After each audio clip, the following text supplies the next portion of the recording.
पहला श्लोक स्टार्ट होता है धृतराष्ट्र से। धृतराष्ट्र उवाच। धृतराष्ट्र बोले, हे संजय, धर्मभूमि कुरुक्षेत्र में एकत्रित युद्ध की इच्छा वाले मेरे और पांडु के पुत्रों ने क्या किया। अब कोई आम बंदा या लेमैन इसको एक बार पढ़ेगा ना तो उसे यही लगेगा कि इसमें क्या गहराई है, इस श्लोक में ऐसा क्या है। तो इस श्लोक में 5-6 लेयर्स हैं, 5-6 परतें हैं, जिसको हम खोलेंगे और समझने की कोशिश करेंगे एक्चुअल में इसमें ऐसा है क्या। जो फर्स्ट लेयर है, धृतराष्ट्र जन्म से अंधे थे, लेकिन क्या उनका असली अंधापन आंखों का था या सत्य देखने की इच्छा का। क्या हम सभी को पता है कि गीता व्यास जी ने लिखी है, तो उनका पर्सपेक्टिव भी हमें समझना है कि क्यों व्यास जी क्या दिखाना चाहते हैं। क्या व्यास जी ये दिखाना चाहते हैं कि जीवन का सबसे बड़ा अंधकार तब होता है जब सत्ता, श्रद्धा और सामर्थ्य होने के बावजूद व्यक्ति दृष्टि रखना नहीं चाहता। अब आप धृतराष्ट्र को ही देख लीजिए, उनके पास क्या नहीं है, सत्ता है, राज्य है, श्रद्धा भी है, सामर्थ्य भी है, फिर भी वो सच नहीं देखना चाहते। हमें सबको पता है कि धृतराष्ट्र बचपन से ही अंधे थे।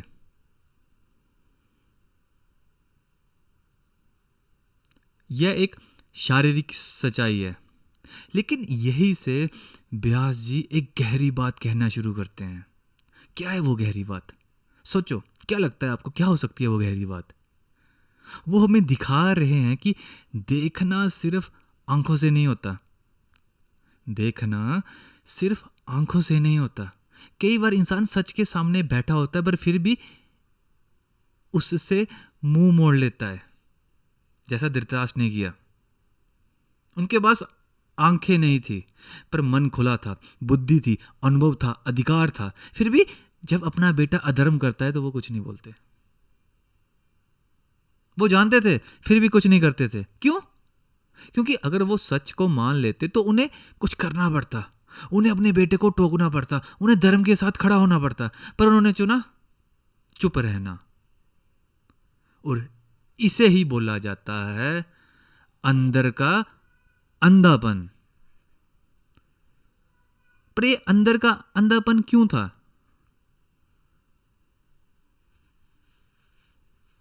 क्या वो मोह था? मोह ने सच को देखने नहीं दिया? धृतराष्ट्र का सबसे बड़ा डर यह था कि अगर उन्होंने सच को देखा तो वो अपने मामका यानी अपने बेटे को खो देंगे।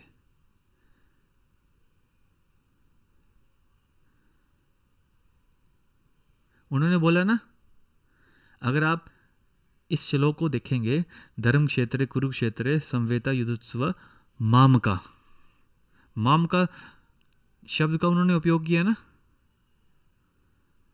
वो राजा तो थे, लेकिन सबसे पहले वो एक पिता थे, और एक ऐसा पिता जो अपने बेटे से इतना जुड़ा था कि उसने धर्म और न्याय को भी बाईपास कर दिया, नजरअंदाज कर दिया।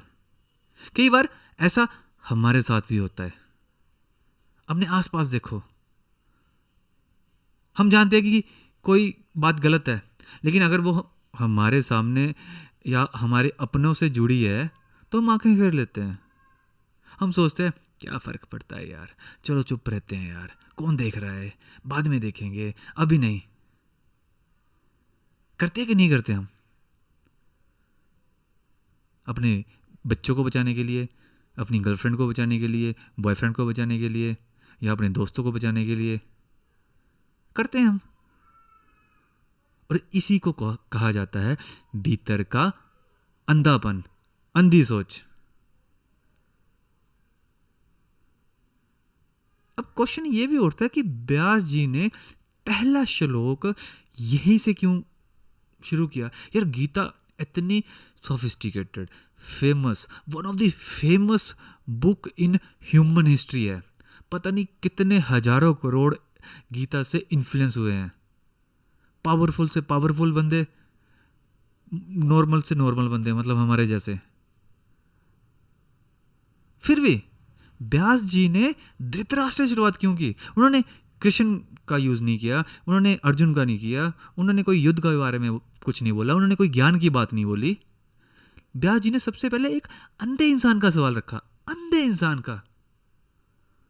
हम बॉलीवुड फिल्में में देखते हैं, हम हॉलीवुड फिल्में में देखते हैं, हम वेब सीरीज देखते हैं, पर उनमें ऐसी शुरुआत नहीं होती। उनकी शुरुआत होती है हीरो की एंट्री से, टन टन टन।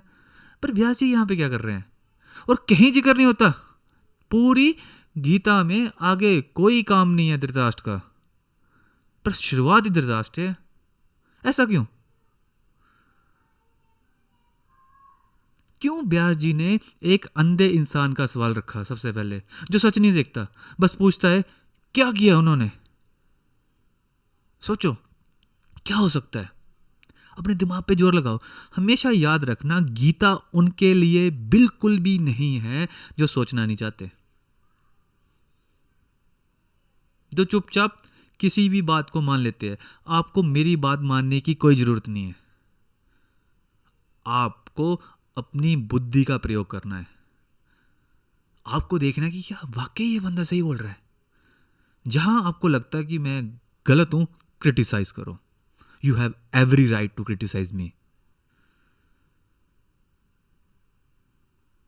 तो सोचो व्यास जी ने एक अंधे इंसान का सवाल क्यों रखा जो सच भी नहीं देखता?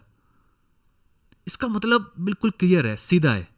ज्ञान वहीं से शुरू होता है जहां इंसान अपनी खुद की अंधता को पहचानता है। जब एक इंसान को लगता है कि वो सिर्फ, या फिर वो सब कुछ देख रहा है, जब एक इंसान को लगता है कि वो सब कुछ देखता है, सब कुछ कर सकता है, तब उसकी आंखें बंद होती है। पर जिस दिन वो मानेगा कि मुझसे कुछ छूट रहा है, मुझसे गलती हो रही है, मैं भी गलत हो सकता हूं, मैं भी इंसान हूं, उसी दिन ज्ञान की शुरुआत होती है। हमारे साथ भी ऐसे ही होता है। धृतराष्ट्र का सवाल गूंगा नहीं है, वो सवाल नहीं है, वो दर्पण है जिसमें हम सबको झांक कर देखना है। क्योंकि आपको रिलेट करना है कि कहीं मैं धृतराष्ट्र तो नहीं हूं, कहीं मैं कुछ गलत तो नहीं कर रहा, कहीं मैं अपनी जिंदगी में अंधा तो नहीं हूं। ऑब्वियस ये बात, आप अंधे हो, ऑब्वियस है। जो गीता पढ़ता है, अंधा व्यक्ति ही गीता पढ़ता है। इसमें कुछ घबराने की बात नहीं है, कुछ संकोच करने वाली बात नहीं है, कुछ अपने मोरल डाउन करने वाली बात नहीं है। हर बंदा अंधा होता है, बट आपकी इंटेंशन, नियत अपने आप को ऊपर उठाने की होनी चाहिए।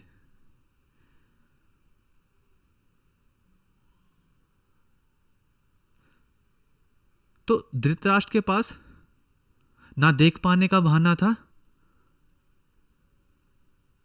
हमारे पास क्या है? हमारे पास आंखें है, ज्ञान है, टेक्नोलॉजी है, चैट जीपीटी भी है अब तो। पर जब कहीं अन्याय होता है तब हम भी चुप रहते हैं। क्यों? क्योंकि हम भी उसी अंधेपन से अंदर से जूझ रहे हैं। हमसे बर्दाश्त नहीं होता कि यार हमारा दोस्त आगे बढ़ गया, वो कुछ कर रहा है, उसने कुछ कर लिया, या वो बंदी ने मुझे रिप्लाई नहीं किया, या वो उस बंदे ने मुझे रिप्लाई नहीं किया। हम पागल हो जाते हैं, कोई हमें इग्नोर कर दे। ये अंधापन है, हर बंदे के साथ होता है, पर इससे बाहर निकलना है।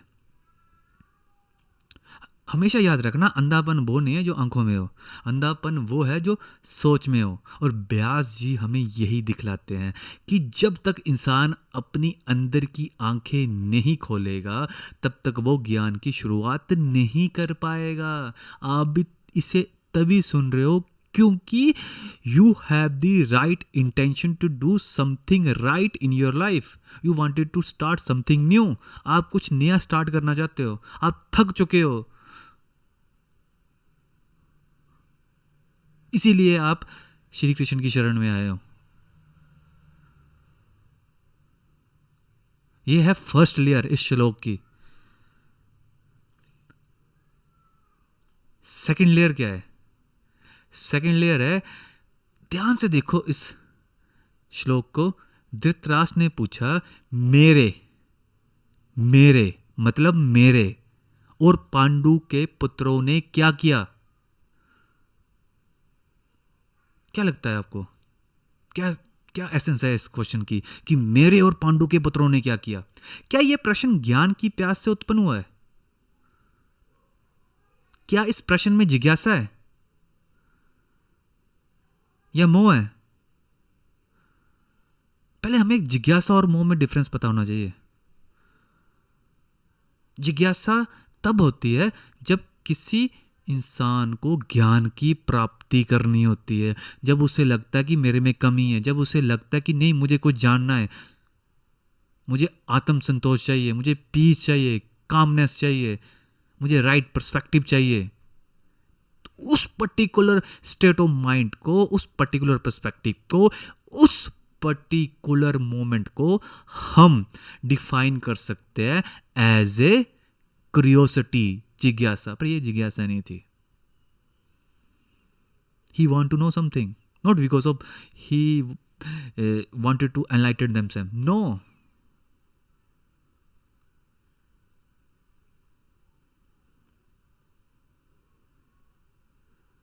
अगर आप इसको ध्यान से देखोगे ना, तो पहली बार में ये सवाल बड़ा सिंपल लगता है, जैसे कोई न्यूट्रल व्यक्ति बैटलफील्ड का अपडेट मांग रहा हो। लेकिन ध्यान से देखो, ये सिर्फ जानकारी लेने का सवाल नहीं है, ये अंदर का बोझ है जो शब्दों से बाहर निकल के आया है। उन्होंने बोला,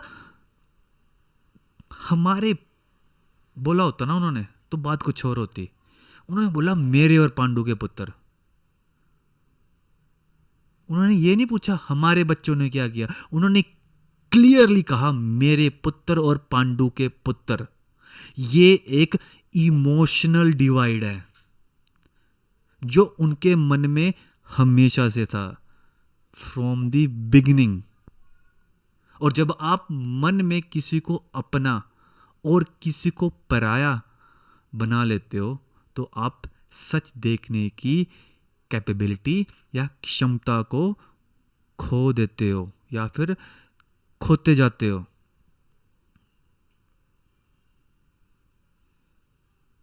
हम भी ऐसे करते हैं ना, ये मेरा भाई है, ये मेरी बहन है, ये मेरी गर्लफ्रेंड है, ये मेरा बॉयफ्रेंड है, ये मेरी मम्मी है। चलो मम्मी पापा तो एक बंदे के होते हैं।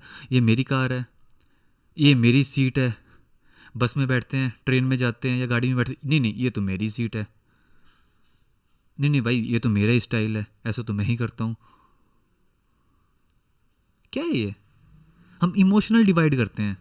हमारे पास इतनी कैपेबिलिटी है कि हम पूरी दुनिया को अपने आप में संभाल सकते हैं। We have the capability. अहम ब्रह्मास्मि, ये वेदों का महावाक्य है। अहम ब्रह्मास्मि, मैं ही ब्रह्मा हूँ। जिसे तुम बाहर ढूंढ रहे हो वो तुम ही हो, तत्त्वमसि। पर हम क्या करते हैं, ये मेरा रूम है, ये मेरा बेड है, ये मेरी कुर्सी है, ये मेरा पेन है, ये मेरा फ़ोन है, ये मेरा लैपटॉप है, ये मेरा बेस्ट फ्रेंड है, इसको मैं पसंद नहीं करता, इसको मैं पसंद नहीं करती। We are creating the emotional divide.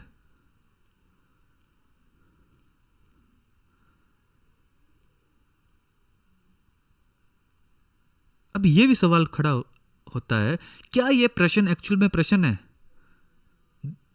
Yudhishthir का, सॉरी धृतराष्ट्र का, क्या ये प्रश्न एक्चुअल में क्वेश्चन है?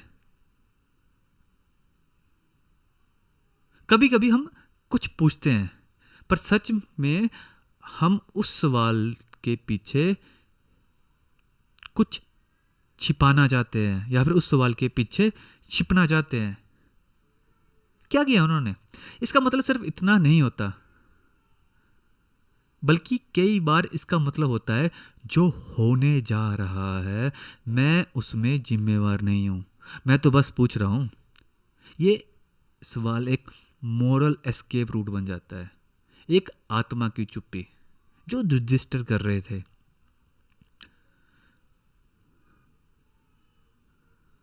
तो हमें पता लग गया ये सवाल क्यूरियोसिटी से भरा नहीं है, ये मोह से भरा हुआ सवाल है।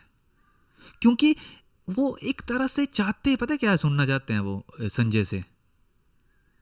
वो संजय से सुनना चाहते हैं कि कौरवों ने युद्ध जीत लिया, पांडु पुत्र मारे गए, दुर्योधन जीत गया।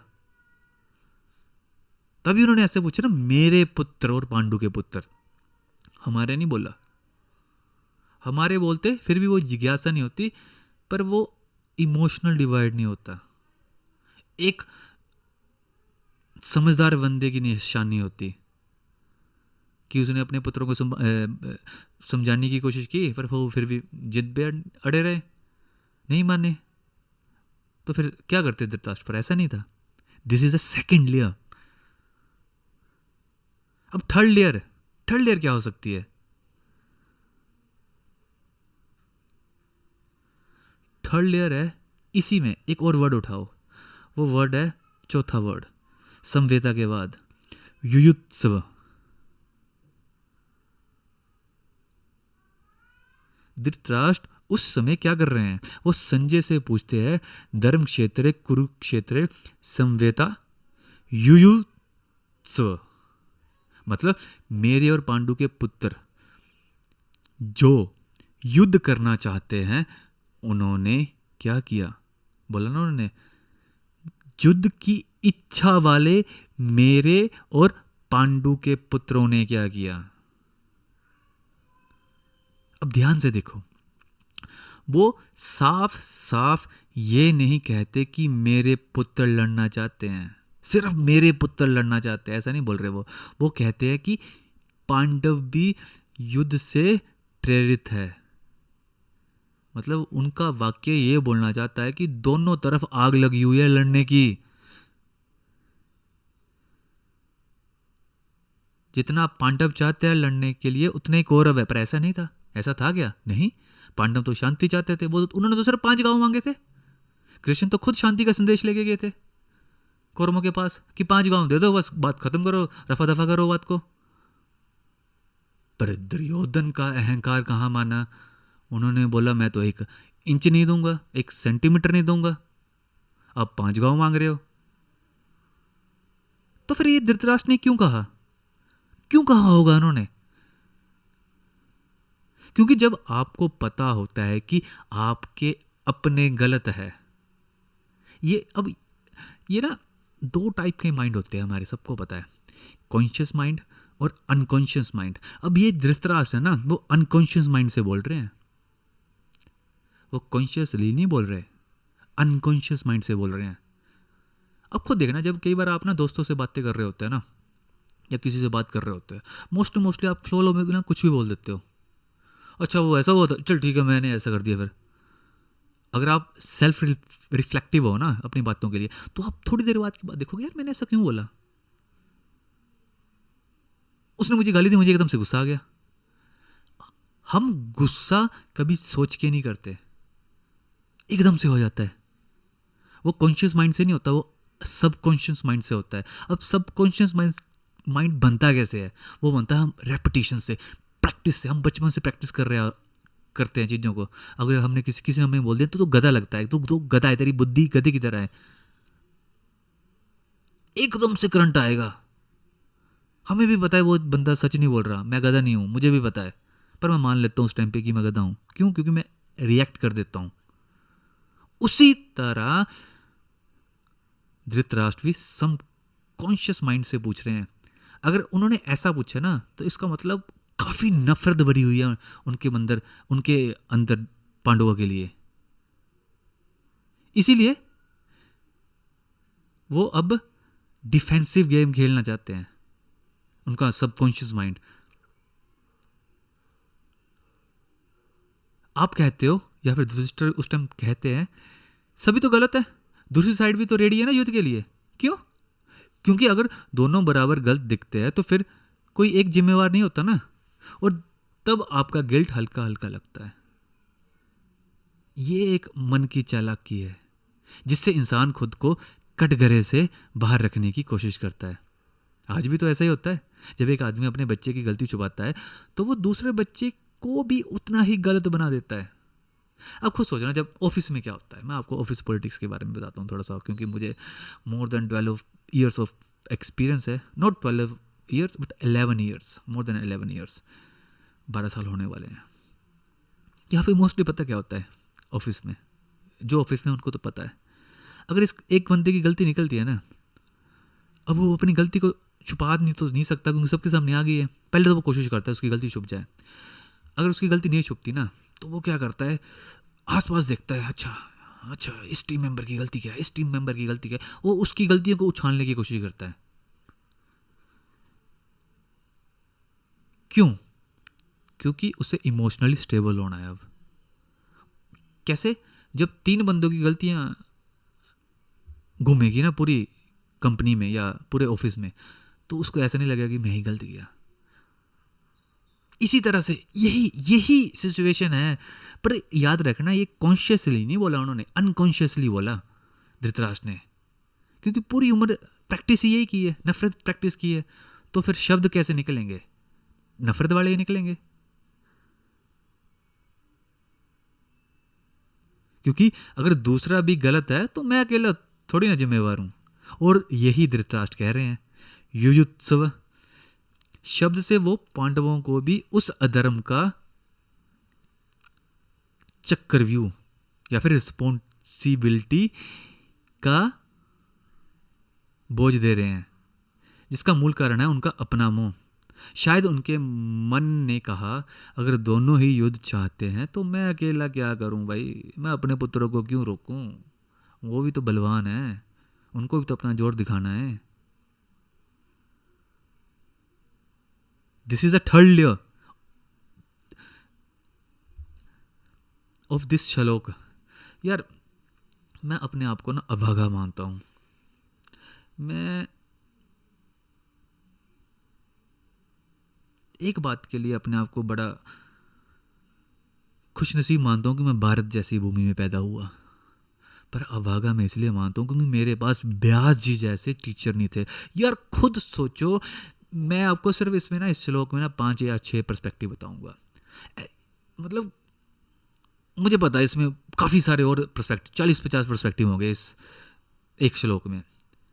कितना डीप, कितनी डेंस चीज़ें लिखे गए हैं यार हमारे पूर्वज, और मेरे पास ऐसे टीचर नहीं है।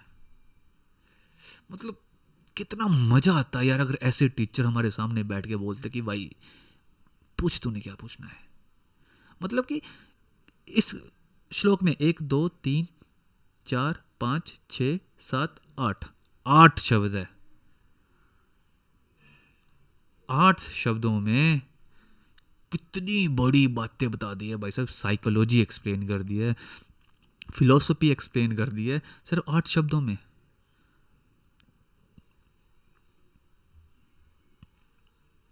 हरिओम। नेक्स्ट लेयर है, वो वर्ड है मामका। क्या मामका कहकर धृतराष्ट्र ने पांडवों को पराया कर दिया? क्या ये शब्द एक साइकोलॉजिकल बाउंड्री है जहां अपना पराया का वेद सबसे पहले अधर्म बन जाता है? धृतराष्ट्र ने पहले ही वाक्य में कहा, धर्म क्षेत्र कुरुक्षेत्र संवेता युद्धस्व मामका, मेरे और पांडु के पुत्र। ये लाइन एक राजा की नहीं लगती, ये एक पिता की लाइन भी नहीं लगती, ये लगती है एक मोह में डूबे हुए व्यक्ति की, जो पहले ही पल में 2 लकीरें खींच देता है। मेरे, उनके, ये बाउंड्री शब्दों में नहीं मन में खींची गई थी। धृतराष्ट्र के लिए पांडव भी उसी वंश के थे, वो उनके भाई के पुत्र थे। एक ही कुल, एक ही धरती, एक ही सभ्यता। पर फिर भी जब वक्त आया, जब टाइम आया, तो उन्होंने पांडु के पुत्र पांडवों को पांडु के पुत्र कह दिया और अपने बच्चों को ममका, मेरे प्रिय बच्चे मेरे। ये अपना पराया का वेद था, जिसमें ना धर्म था ना न्याय था तो सिर्फ मोह। ये शब्द ना एक मनोवैज्ञानिक दूरी क्रिएट करता है, इमोशनल डिस्टेंसिंग। कभी कभी जब हम किसी से इमोशनली डिस्कनेक्ट हो जाते हैं तो हम उन्हें नाम से नहीं, रिश्तों से नहीं, प्यारे शब्दों से बुलाते हैं। जिसे हम सच में अपना मानते हैं, उसके लिए हम ऐसे अलग शब्द नहीं चुनते। मामका एक ऐसी लाइन है जहां धृतराष्ट्र के दिल में पांडव अब भाई के बच्चे नहीं, दूसरी तरफ के योद्धा बन गए हैं। अब उनके लिए पांडव ये नहीं है, वो मतलब कि अब इतना गलत सोचा है, इतनी बुराई सोची है पांडवों के बारे में, अब उनको भूल ही गए हैं कि वो मेरे ब्रदर के बच्चे हैं, मेरे भाई के बच्चे हैं। अब वो है कि ये तो मेरे प्रतिद्वंदी है, ये तो मेरे बच्चों से लड़ रहे हैं। यही पहला अधर्म था। बाउंड्री सबसे पहले मन में बनी। महाभारत में सबसे पहले युद्ध तलवारों से नहीं, मन से चालू हुआ। हमें लगता है कि अर्जुन के बाण से शुरू हुआ, नहीं। अधर्म सबसे पहले शुरू हुआ 5th वर्ड में, फर्स्ट श्लोक के 5th वर्ड में, मामका, मेरे।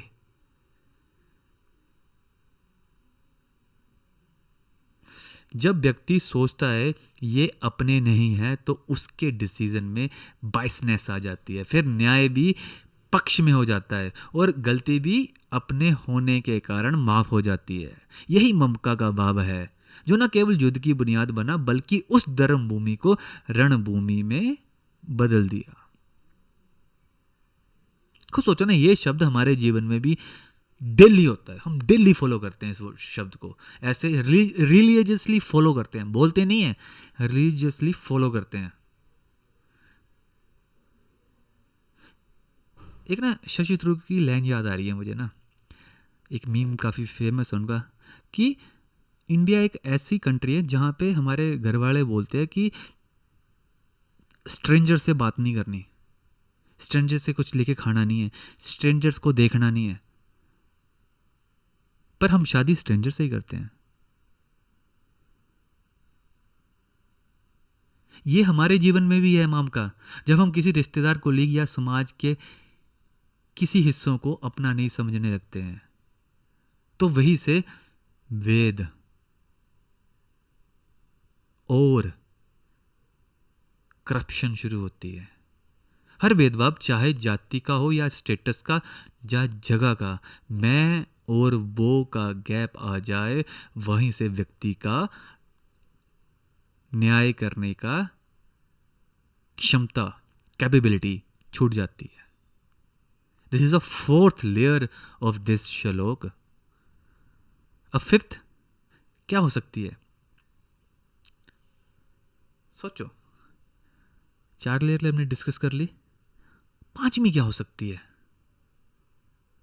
5वीं है, गीता एक ऐसे प्रश्न से क्यों शुरू होती है जिसमें सत्य का अनिवेश नहीं है, सिर्फ मोह और पक्षपात है।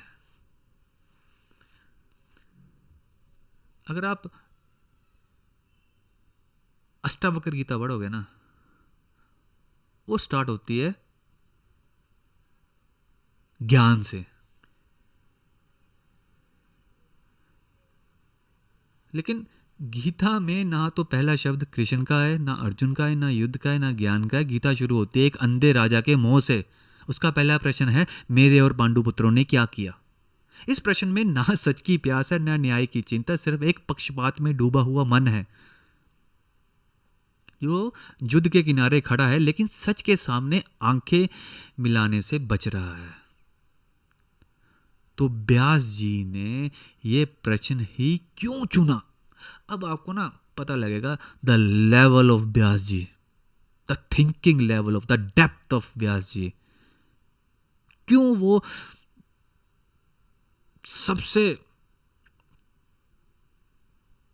लॉजिकल, डीप, सोफिस्टिकेटेड, मतलब शब्द नहीं है मेरे पास उनकी महानता को बताने के लिए। 1% भी नहीं मैं उनकी तरह। अब देखो मैंने मैं का यूज ही कर लिया,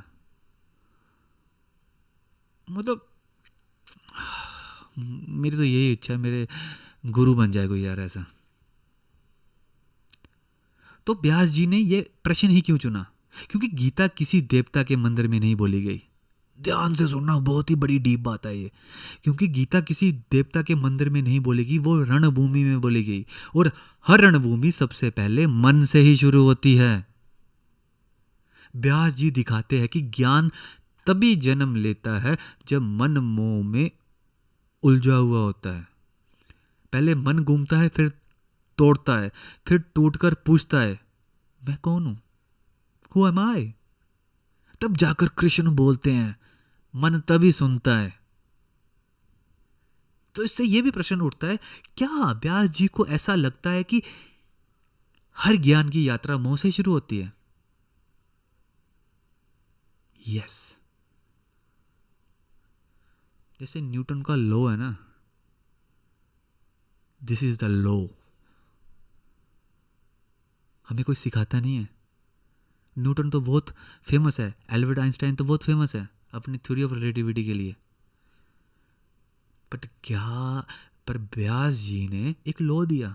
क्या लॉ था वो लॉ था, हर ज्ञान की यात्रा मोह से ही शुरू होती है।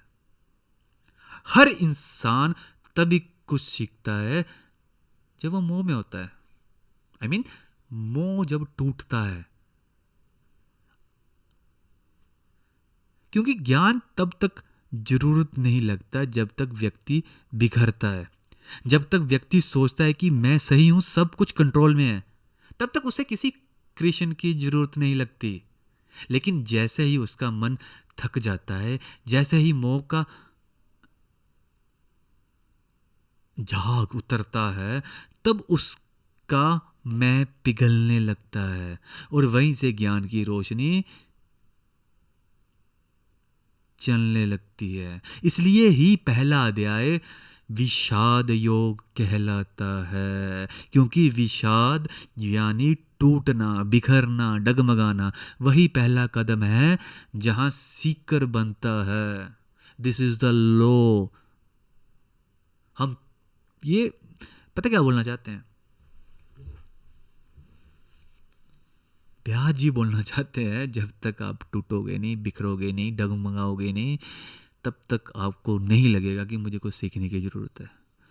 आप आंखें बंद कीजिए और सोचिए, आपने अपनी ज़िंदगी में कब कब सीरियसली चीज़ों को सीखना शुरू किया? जब आप डगमगाए, ना कि जब आप पूरे कॉन्फिडेंट थे। आप क्रिकेट का एग्जांपल ले लो। एक बॉलर ने हैट्रिक ली और अगले ओवर में जब उसका नेक्स्ट ओवर आया, लास्ट ओवर था वो मैच का, तो एक ओवर में 20 रन चाहिए थे। अब उसको कैप्टन बोलेगा कि भाई साहब जोर कर डालना, वो सुनेगा उसकी? वो बोलेगा ठीक है भाई, पिछले ओवर में मैं हैट्रिक करके आया हूँ, मैं ठीक है, मैं कॉन्फिडेंट हूँ। लेकिन उल्टा कर दो, उसके लास्ट ओवर में 25 रन पड़े हो, सामने 15 रन हो, वो चाहेगा अंदर से भाई साहब मुझे कोई एडवाइस दो। क्यों? क्योंकि अब उसको बॉल पकड़ने में भी डर लग रहा है, टूटा हुआ है वो। अब क्वेश्चन ये भी होता है कि व्यास जी ने विषाद को योग क्यों कहा? ये तो दोनों ऑपोजिट वर्ड है। विषाद मतलब उलझन, बिखरना, टूटना, डगमगाना। योग मतलब जोड़ना। तो ये क्या अजीब नहीं लग रहा आपको? विषाद योग कैसे हो सकता है?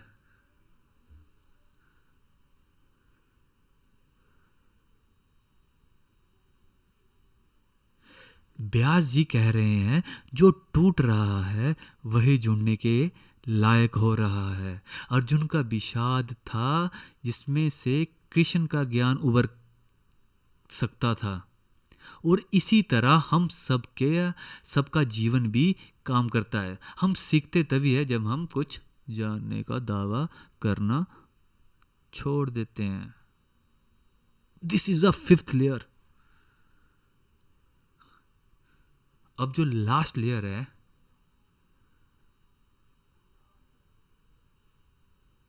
वो है धर्म क्षेत्र में युद्ध हो रहा है।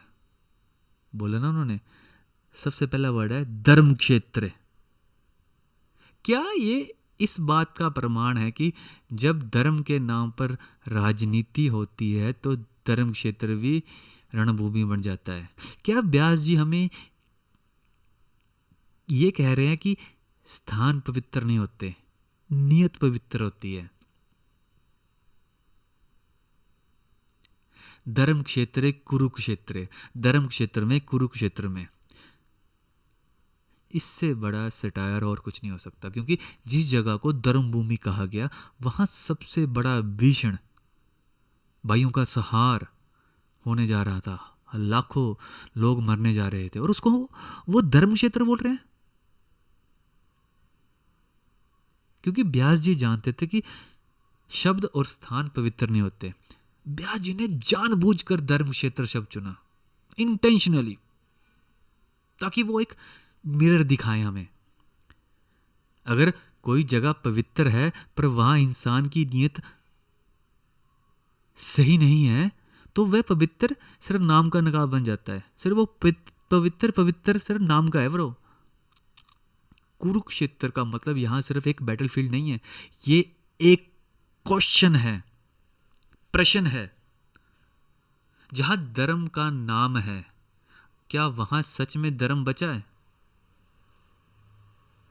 जब धर्म के नाम पर राजनीति होती है तो व्यास जी हमें यह दिखाने की कोशिश कर रहे हैं कि पवित्रता श्रद्धा से नहीं, पावर के लिए बेची जा रही है।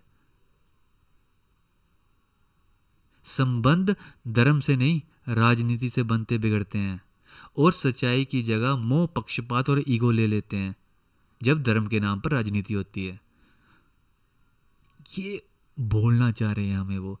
उनके लिए धर्म क्षेत्र भी पुत्र प्रेम के आगे मीनिंगलेस हो गया है धृतराष्ट्र के लिए।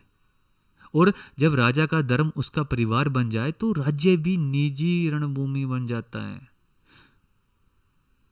व्यास जी ये दिखा रहे हैं कि जहां मनुष्य की नीयत गिरती है वहां सबसे पवित्र स्थान भी धूल हो जाते हैं। धृतराष्ट्र तभी तक धर्म क्षेत्र है,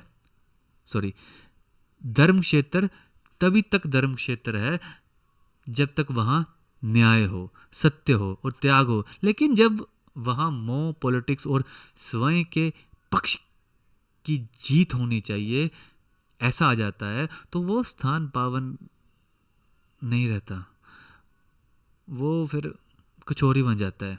और यही व्यास जी का सबसे गहरा सत्य है। स्थान कुछ नहीं होते, स्थायी होते हैं केवल नियत।